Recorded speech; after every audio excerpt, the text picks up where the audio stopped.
Hello sir, good evening sir. మీ అందరికీ ప్రతి ఒక్కరికి మై డియర్ ఫ్రెండ్స్.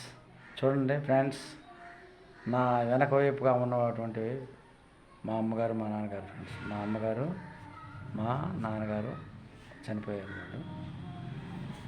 వాళ్ళ ఫోటోలు ఫ్రెండ్స్. అవి నాకు షిరిడి సాయిబాబా గారు అంటే ఏదో మంచి ఇష్టం సార్. మిగతా దేవుని ఇష్టం అంటే ఇష్టమే, అందరి దేవుని ఇష్టమే, అయినా కొంచెం ప్రత్యేకంగా ఇష్టం. మిగతా దేవుడిని కించపరచట్లేదు, ఇది ఎవరిని ఉద్దేశించి కాదు. నాకు షిరిడి బాబా గారు అంటే చాలా ఎక్కువగా లైక్ చేస్తూ ఉంటాను. ఎవరిష్టం వాళ్ళది, ఏ దేవుడైనా ఒకటే సార్. సర్వమతాల సారాంశం ఒకటే, షిరిడి సాయిబాబా. ఈరోజు మనం కొండపల్లి సత్యనారాయణ యూట్యూబ్ ఛానల్లో నా ఛానల్, నా పేరు కొండపల్లి సత్యనారాయణ, నా యూట్యూబ్ ఛానల్ పేరు కొండపల్లి సత్యనారాయణ. మాది ఎన్టీఆర్ జిల్లా సార్. ప్రతి ఒక్కరికి గుడ్ ఈవినింగ్ సార్, ప్రతి ఒక్కరికి. అలానే మీ పిల్ల పాపలు, మీ బంధుమిత్రులు, మీ ఇరుగు పొరుగు వారు కూడా, అలానే ఈ ప్రపంచంలో నివసిస్తున్న ప్రతి ఒక్కరూ, ప్రతి జీవి కూడా అన్నీ కూడా ఆయురోగ్యశ్వరుతో చల్లగా ఉండాలని మనస్ఫూర్తిగా ప్రార్థిస్తున్నారు ఫ్రెండ్స్. నా వీడియో చూసేవారు చూడవారు అందరూ శ్రీ సాయినాథుని ఏకాదశి సూత్రం ఫ్రెండ్స్. శ్రీ సాయినాథుని ఏకాదశ సూత్రములు వినండి ఫ్రెండ్స్. ఏ దేవుడినైనా మనం తలుచుకుంటే మనకు చనిపోయేటటువంటి రోగం వచ్చినా మరలా ఆ చనిపోయే రోగాన్ని ఏ దేవుడైనా సరే నయం చేసి మళ్ళీ బ్రతికించేటటువంటి సత్తా, ధైర్యం, ఒక అద్భుతమైన జరగాలంటే ఒక్క దేవుడే ఫ్రెండ్స్. ఎవరి వల్ల కాదు, మనిషికి సాధ్యం కాదు. అది అద్భుతం జరిగి మనిషి రూపంలో వచ్చి దేవుడు కాపాడుతూనే ఉంటాడు మనల్ని. డైరెక్ట్గా దేవుడు చూడలేము ఫ్రెండ్స్, కాంతిమంతుడు ఆయన. ఏమంటే ఫ్రెండ్స్, శ్రీ సాయినాథుని ఏకాదశి సూత్రంలో ఏ దేవుడైనా చెప్పేది ఫ్రెండ్స్, మానవత్వం, దానవత్వం, కరుణ, దయ, చేతనైతే సహాయం చేయడం. సహాయం చేయకపోయినా ఎదుటి వాళ్ళని కించపరచకూడదు ఫ్రెండ్స్. నీ చేతనైతే సహాయం చేయి, లేకపోతే నీ పని నువ్వు చేసుకుంటూ వెళ్ళిపో. నీ జీవితం సంతోషంగా, సుఖమయంగా, చక్కగా, మంచిగా ఉండండి ఫ్రెండ్స్. అది నేను చెప్పేది. ఎవరితో తగ్గదలదు, ఆస్తి తగ్గదలదు, మనకేమొద్దు. అందరం బాగున్నాం, అందరిలో మనం ఉందాం. శ్రీ సాయినాథుని ఏకాదశి సూత్రము ఫ్రెండ్స్. శ్రీడి ప్రవేశమే సర్వదుఃఖ పరిహారము అంటే ఏంటి ఫ్రెండ్స్? శ్రీడి ప్రవేశమే సర్వదుఃఖ పరిహారము. మహారాష్ట్రలోనే షిరిడి సాయిబాబా దేవాలయం ఉంది.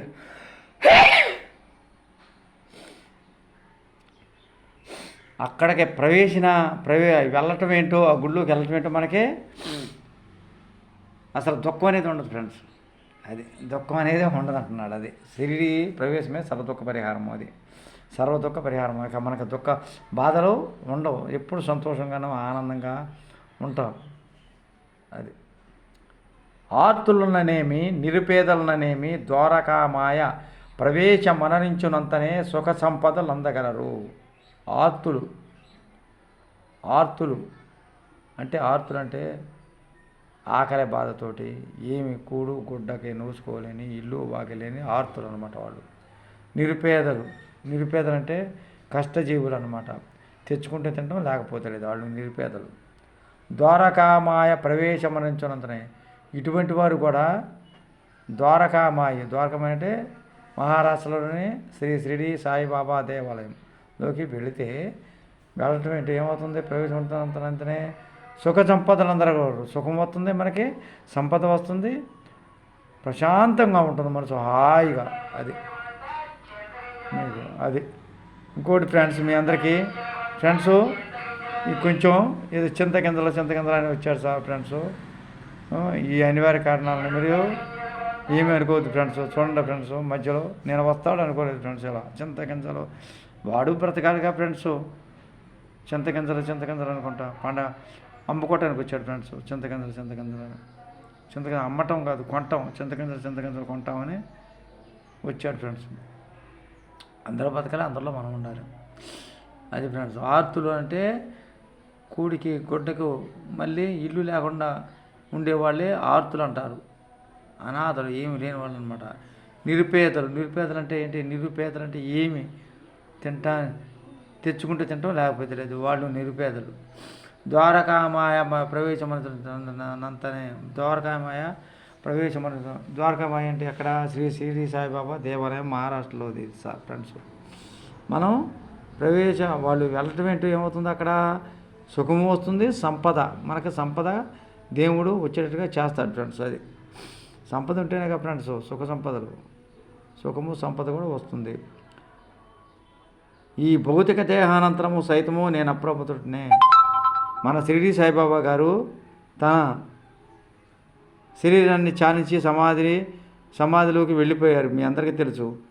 ఆ సమాధి నుండి కూడా మాట్లాడతాడు ఆయన దేహానంతరం కూడా. అంటే దేహానం విడిచి వెళ్ళిపోయినప్పటికీ నేను అప్రమత్తుడినే, నేను బ్రతికే ఉన్నాను, మీ కష్ట సుఖాల్లో పాలు పంచుకుంటాను, నేను పిలిస్తే వస్తాను, వెంటనే మీ దగ్గరికి వచ్చి మీకు మనిషి రూపంలో వచ్చి మీకు న్యాయం చేస్తూనే ఉంటాను, మీకు కనపడకుండా ఏదో రూపంలో. అది మీరు నన్ను నమ్మండి మనస్ఫూర్తిగా అంటాడు బాబా గారు. అది నా భక్తులకు రక్షణము నా సమాధి నుండియే వెలువడును. షిరిడి సాయిబాబా భక్తులు వాళ్ళకి వాళ్ళ సమాధి నుంచే ఆయన మనల్ని రక్షిస్తూ ఉంటాడనమాట, మనిషి రూపంలో వచ్చి ఏదో రూపంలో. అది సమాధి నుండియే నేను సర్వకార్యములు నిర్వహించడం. ఇంకా షిరిడి సాయిబాబా గారు ఏం చెప్పారు? మీకు మంచి కార్యాలు తలపెట్టదలుచుకుంటే అన్ని కార్యాలను, మీ మంచి కార్యాలన్నింటినీ కూడా నేను ఏం చేస్తాను? నిర్వహించును. నేనే దగ్గరుండి మీరు అనుకుంటే, మీరు కష్టపడుతూ ఉంటే నేను మీకు సహకరిస్తూ ఉంటాను, మీ యందు నేను ఎప్పుడు మీకు సహకరిస్తానని అంటున్నాడు అనమాట. సమాధి నుండి నా మానుష శరీరము మాట్లాడును. సమాధి నుండే ఆయన మానుష శరీరం సమాధి నుండి మాట్లాడిద్దంట. సమాధి నుంచి ఆయన డైరెక్ట్గా మనతోటి మాట్లాడినట్లుగా అలా అనుకుంటాం అనమాట. వాళ్ళకి భక్తులకే అది తెలుస్తుంది, మిగతా వాళ్ళకి తెలియదు. అందుకనే చిత్తశుద్ధి లేని శివ పూజలేరు. అంటే చిత్తశుద్ధుడు మనం నమస్కరించుకుంటే సమాధి నుండి మానుష శరీరం లాగా వచ్చి బయటకు వచ్చి మాట్లాడినట్టుగా మనకే అగిపిస్తుంది. అది ఎవరికీ తెలియదు, మనకే తెలుస్తుంది. అదే మన మనసుతో చూడలేనిది కళ్ళతోటి చూడలేదు, మనసుతో చూసింది కళ్ళతోటి చూడలేదు అన్నది అదే సార్. నన్ను ఆశ్రయించిన వారిని, నన్ను శరణజొచ్చిన వారిని నిరంతరము రక్షించే నా కర్తవ్యము. నీ ఆశయం కానీ నీ మంచి పని కానీ అనుకుంటే నీకు ఎప్పటినే ఆశ్రయిస్తే నేను నువ్వే దిక్కురాయన అంటే వెంటనే ఏం చేస్తాడు ఆయన? నన్ను కాపాడిన ఆయన. శరణం అంటే శరణజొచ్చిన అంటే కాపాడమని, నన్ను ఆశ్రయించడం, ఆయన దగ్గరికి వెళ్ళిన వారిని నువ్వే దిక్కు అని అనుకుంటే వారిని ఏం చేస్తాడు? నిరంతరం ఎప్పుడు రక్షిస్తూనే ఉంటాడు, ప్రమాదం నుంచి రక్షిస్తూ ఉంటాడు, అన్ని బాధల నుంచి. అది ఆయన కర్తవ్యం అంటే ఆయన పని. నా యందు ఎవరి దృష్టి గలదో వారి యందే నా యొక్క కటాక్షం గలదు. నా యందు అంటే నా మీద ఏకాగ్రతతోటి నా మనస్ఫూర్తిగా నన్ను ఎవరైతే మంచి పనుల కోసం తలుచుకుంటారో, అంటే చెడు పనులకైతే ఆయన సహకరించడు, మంచి పనులు అయితేనే ఆయన సహకరించేది. నా యందు ఎవరి దృష్టి కలదో వాళ్ళ దృష్టి మంచి పనులు చేయడానికి ఆయన దృష్టిని మన దృష్టిని ఆయన మీద కేంద్రీకరిస్తే ఆయన ఏం చేస్తాడు? వారి యందే నా యొక్క కటాక్షం కటాక్షం అంటే మీకు చేసి పెడతాను అని, దయ, దాక్షణ్యం, మానవత్వం, దానవత్వం అన్నీ చేసి పెడతాను, మీకేం బాధ లేదు, నేనున్నానని. అది కటాక్షం అంటే దయ. మీ భారములను నాపై పడవేయడు, నేను మోచేతను. మీకేమన్నా దుఃఖం, దిగులు అనేది ఉంటే అవి లేవు, నేను ఉన్నాను, మిమ్మల్ని రక్షిస్తూ ఉంటాను, మీ వెంటే ఉంటాను అనేది అదనమాట. మీ భారములు అంటే మీ బాధలు, ఏది ఎక్కడ లేని బాధ ఈయనకే వచ్చినట్టు ప్రపంచంలో ఎవరికి లేనట్టుగా ఉన్నవాళ్ళు కూడా ఇది పనిచేస్తుంది అనమాట. నాపై పడవేయడు అంటే నా మీద నన్ను తలుచుకో అని అట్లా. నేను మోసేదను, ఆయనే మోస్తాడు మన భారాలను కూడా మనస్ఫూర్తిగా ప్రార్థిస్తే అది మనం మోసేప్పుడు హాయిగా ఉంటుంది. అప్పుడు కూడా నా సహాయములు కానీ నా సలహాలు కానీ కోరిస్తే తక్షణమే యోచనపడను.